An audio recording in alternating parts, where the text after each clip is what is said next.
محترم جناب جواد عبد المتین صاحب، جی سمجھدکم، السلام علیکم ورحمۃ اللہ تعالی وبرکاتہ۔ آج مجھے آپ کا کوئی خط بھی مجھے مل گیا تھا دفتر میں آپ کی جو تشویش ہے اور آپ کی جو فکر ہے وہ آپ کے دینی جذبے کی غماز ہے۔ اللہ تعالیٰ اس میں مزید ترقی عطا فرمائے اور ہمیں بھی ایسی فکر و تشویش عطا فرمائے۔ صورتحال یہ ہے کہ میں پتہ نہیں کتنی مرتبہ مختلف فورمز پر یہ بات کہہ چکا ہوں کہ جس کثرت کے ساتھ اہل علم علماء کرام اس کیمرے کو اور تصویر کو استعمال کر رہے ہیں ڈیجیٹل کیمرے کے ذریعے، یہ بالکل نامناسب بات ہے۔ اور یہ مسئلہ الگ ہے کہ یہ فی نفسی ہی تصویر کے حکم میں آتا ہے یا نہیں آتا، لیکن اس کے اس طرح کثرت سے استعمال اور بالخصوص کے غلط استعمال سے میں خود فکر مند ہوں۔ اور اب کے وفاق المدارس کی مجلس عاملہ میں ہی میں نے یہ مسئلہ اٹھایا تھا اور لوگوں سے کہا تھا کہ وہ مساجد اور مدارس کو ان تصاویر سے محفوظ کریں۔ چنانچہ یہ اپیل وفاق کی طرف سے تمام مدارس اور مساجد کو بھیجی گئی ہے اور میرے نام سے بھیجی گئی ہے،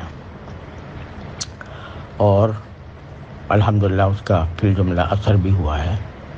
اور اب مساجد اور مدارس جو خاص طور پر وفاق سے کی ہدایات کی پابندی کرتے ہیں وہ اس سے باز آ گئے ہیں۔ خود مولانا حنیف صاحب بہت بکثرت تصویروں میں آیا کرتے تھے، اب انہوں نے بھی اس کو ختم یا کم کر دیا ہے۔ اور میں خود جہاں جس کسی مجلس میں ہوتا ہوں اور وہاں یہ تصویر کشی ہو رہی ہوتی ہے تو اس پر لوگوں کو تنبیہ بھی کرتا ہوں، اور پتہ نہیں کتنے فورم پر یہ بات میں ظاہر کر چکا ہوں۔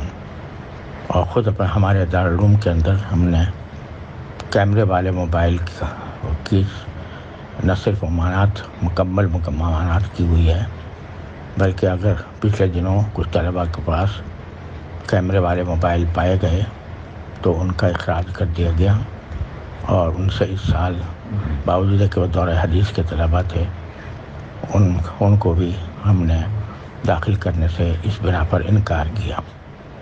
اور وجہ میں اس کی یہ بتاتا ہوں کہ اول تو خود علماء کرام کے درمیان یہ مسئلہ مختلف ہی ہے، اور مختلف ہی ہونے کی صورت میں آدمی کو احتیاط پر عمل کرنا زیادہ بہتر ہے۔ دوسرا یہ کہ مساجد و مدارس کے تقدس کا بھی یہ تقاضا ہے کہ وہاں یہ تصویریں لینا اور کیمرے کا استعمال کرنا یہ وہاں پر بہت برا لگتا ہے۔ تو یہ باتیں میں بارہا کہہ چکا ہوں، اور تحریری طور پر بھی میں نے کئی جگہ اس کا اظہار کیا ہے، کئی فتاویٰ کے اندر بھی اس کا اظہار کیا ہے۔ تو لیکن جہاں تک تعلق ہے اس کے غلط استعمال کا جو لوگوں کے اندر عام ہو گیا ہے، تو وہ ایک افسوسناک حقیقت ہے، اور اس کے اوپر کوئی جو لوگ اس طرح استعمال کرتے ہیں وہ کسی فتوے کی بنیاد پر نہیں کرتے، وہ اپنی خواہشات نفس کی بنیاد پر کرتے ہیں۔ اس لیے اس کا حل تو صرف یہی ہے کہ اللہ تعالیٰ کا خوف دلوں میں پیدا کیا جائے، اور آخرت میں اللہ تعالیٰ کے سامنے جواب دہی کی فکر لوگوں کے اندر پیدا کرنے کی کوشش کی جائے۔